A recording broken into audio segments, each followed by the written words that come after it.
Hi friend, good morning. कैसे हैं? उम्मीद करते हैं आप अच्छे होंगे। जय हिंद, जय भारत। आज फिर से हम लोग कुछ दिन से राष्ट्रपति के संदर्भ में बात कर रहे, चर्चा कर रहे हैं।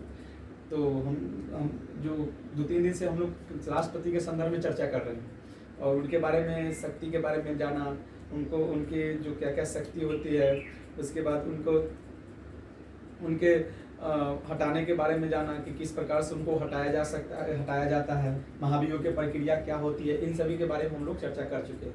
आज हम राष्ट्रपति की शक्ति होते हैं, संवैधानिक शक्ति, मतलब कि राष्ट्रपति की जो शक्ति दी गई है, तो वो हम एक टॉपिक लेकर हम आपके सामने आते हैं। तो हम लोगों ने कल कुछ दिन पीछे देखा था कि राष्ट्रपति की शक्ति में देखा था कि अध्यादेश जारी करने का शक्ति, उसके बाद हम लोगों ने राष्ट्रपति के महाभियोग के बारे में देखा। तो इन सभी के बारे में देखा। आज हम लोग क्या देखेंगे कि आज हम लोग राष्ट्रपति के जो विधेयक पर संविधान में कितना शक्ति प्रदान किया गया है, इसका मतलब है कि राष्ट्रपति के विधेयक पर संवैधानिक शक्ति कितना है, मतलब कि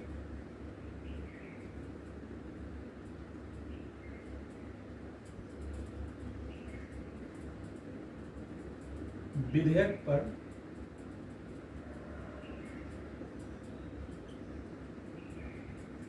राष्ट्रपति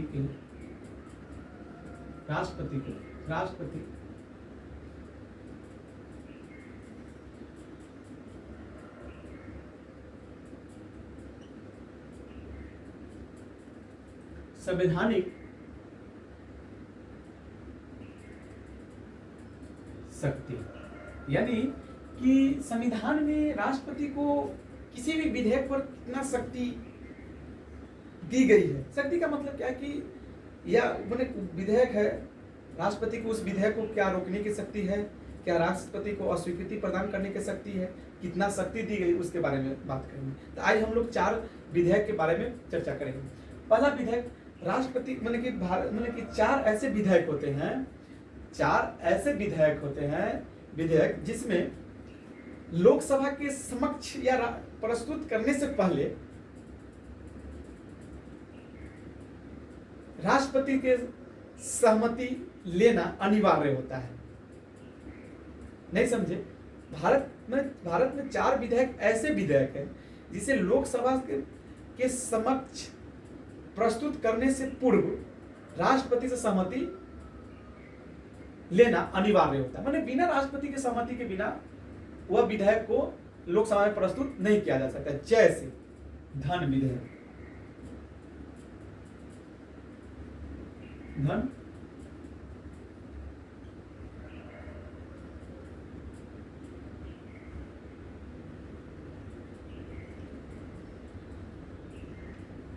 धन विधेयक, ये जो धन विधेयक है, इसको लोकसभा में प्रस्तुत करने के लिए पहले राष्ट्रपति से अनुमति लेनी होगी, तभी इसे लोकसभा में प्रस्तुत किया जा सकता है। एग्जाम्पल फॉर, मान लीजिए कि पिताजी है और हमको धन से संबंधित कोई कार्य करना है, तो उस कार्य से करने से पहले पिताजी से तो अनुमति लेनी पड़ती है ना, क्योंकि घर का मालिक कौन होता है? पिताजी। उसी तरह धन विधेयक से संबंधित कोई भी विधेयक होगी तो उसको लोकसभा से प्रस्तुत करने से पहले राष्ट्रपति से अनुमति लेनी होगी। राष्ट्रपति। दूसरा संचित निधि, भारत के जो संचित निधि है, उस निधि से के संदर्भ में, उस निधि है, संचित निधि है, उस निधि से व्यय के संदर्भ में कोई भी विधेयक लाया जाएगा तो उस विधेयक को लाने से पहले राष्ट्रपति से अनुमति लेना अनिवार्य होता है। माने भारत के संचित निधि से व्यय, भारत के संचित निधि के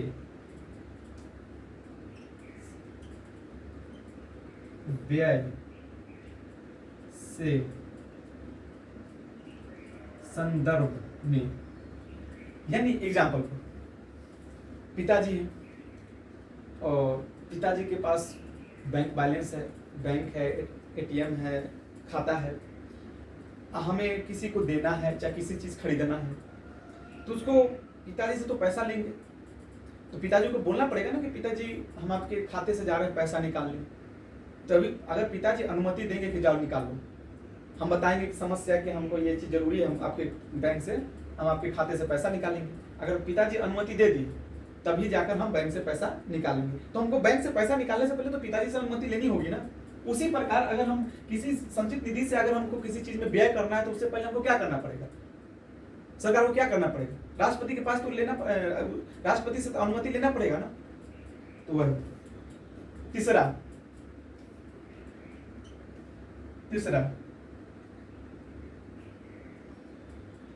नए राज्य के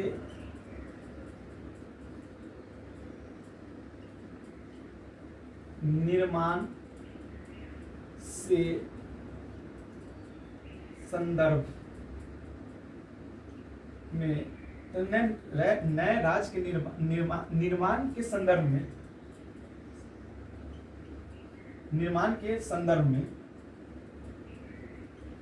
विधेयक, यानी कि हमें मान गए कि सरकार चाह रही है कि नए राज्य का निर्माण करना, तो उससे संदर्भ में अगर कोई विधेयक लाएगी तो उस विधेयक को लोकसभा में प्रस्तुत करने के लिए उसे पहले राज्यसभा में राज्यसभा में कहते राष्ट्रपति के पास से अनुमति लेनी होगी, तभी जाके राष्ट्रपति लोकसभा में प्रस्तुत कर सकता है। एग्जाम्पल में ऐसी पिता से समझ लीजिए, मान लीजिए कि मेरे पिताजी है, हमें कोई जमीन खरीदना है, चाहे कोई जमीन को बेचना है या उसको सीमा में परिवर्तन करना है, तो ऐसे में हमें तो पिताजी से अनुमति लेनी होगी ना। पिताजी, क्योंकि जमीन का मालिक कौन, पिताजी है, तो पिताजी क्या करेंगे, पिताजी से तो अनुमति लेना पड़ेगी। जब मान लीजिए हम जमीन में छेड़छाड़ कर रहे हैं तो उसको छेड़छाड़ के से पहले तो हमको पिताजी से अनुमति लेनी पड़ेगी।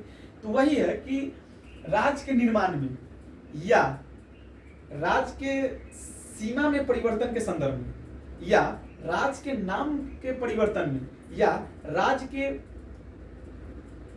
के सीमा विस्तार में से संदर्भित अगर कोई भी विधेयक होगा तो ऐसे विधेयक को लोकसभा में प्रस्तुत करने से पहले राष्ट्रपति के समक्ष प्रस्तुत करके उसका सहमति लेना अनिवार्य होता है। एक ये हो गया। अब एक हो गया, चौथा है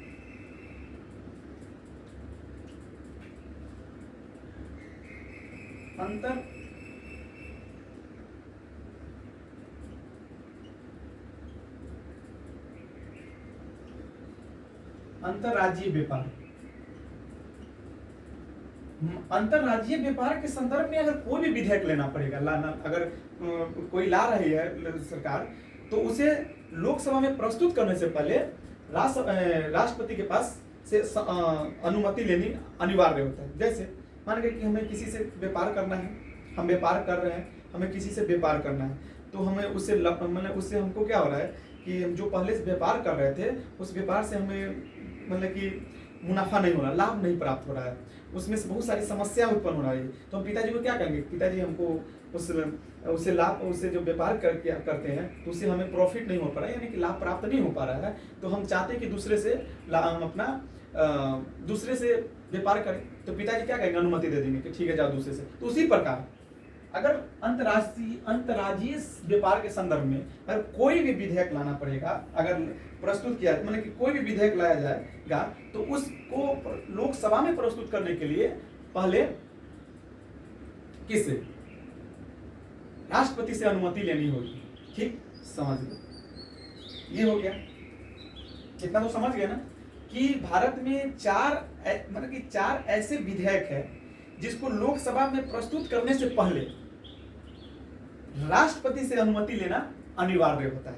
जैसे कि धन विधेयक हो गया, अंतर्राज्यीय व्यापार से संबंधित विधेयक हो गया, संचित निधि में व्यय से संबंधित विधेयक हो गया। उसके साथ साथ और क्या है, भारत के संचित निधि हो गया, नए राज्य के निर्माण में, नए राज्य के, उसके बाद राज्य के सीमा परिवर्तन में, उसके बाद राज्य के क्षेत्रफल के परिवर्तन में, राज्य के 2 राज्यों के निर्माण में, इन सभी से संबंधित विधेयक को हमें लाने से पहले राष्ट्रपति से अनुमति लेनी पड़ेगी। एक और बात मैं बताना देना चाह रहा हूं,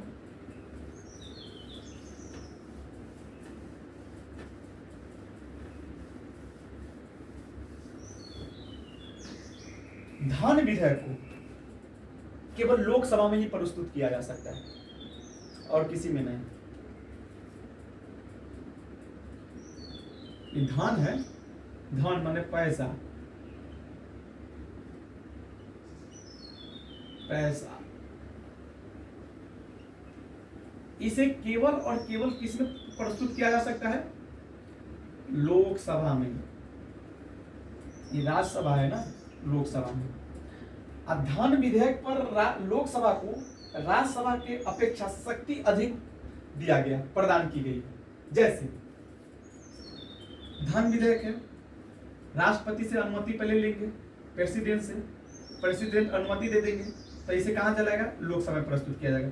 लोकसभा में पारित कर दिया बहुमत, मतलब कि बहुमत से, यानी कि 543 है, 543 में से 272 के 72 अगर 72 से पास कर गए तो पास हो गए। अब इसको पास हो गया तो क्या करेगा, धन विधेयक पारित हो गया, तो जब लोकसभा से पारित होगा तो कहां जाएगा, राज्यसभा में। तो राज्यसभा के पास इसे सिर्फ और सिर्फ स्वीकार करने का शक्ति प्रदान है, बाकी अस्वीकार करने का शक्ति प्रदान नहीं की है। राज्यसभा केवल और केवल धन विधेयक के संशोधन के संदर्भ में लोकसभा को सलाह दे सकती है, बाध्यकारी नहीं बना सकती है। अगर इसका सलाह अगर ये लोकसभा मानेगा तो सही है, अगर नहीं माना तो फिर भी सही है, तो फिर भी वो पारित हो जाएगा।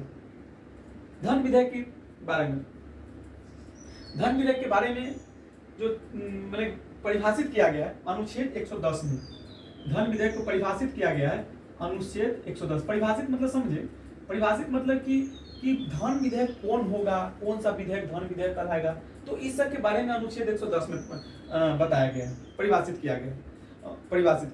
और धन विधेयक को पारित करने का बारे में 109 में बताया गया कि धन विधेयक किस प्रकार से पारित किया जाएगा, नहीं किया जाएगा, इसका प्रावधान 109 में किया गया है। 109 में अगर धन विधेयक पर अगर किसी विधेयक पर अगर विवाद उत्पन्न होती है तो उस विवाद को निपटाने के संदर्भ में जो बात बताई गई अनुच्छेद 108 में बताई गई कि बात में बताई गई। तो आपको अगर यदि अच्छा लगा मेरा वीडियो तो शेयर एंड लाइक जरूर कर दीजिएगा, ताकि आपका एक लाइक हमें मोटिवेट करने में बहुत ज़्यादा प्रभावित बनाती है। Thank you so much.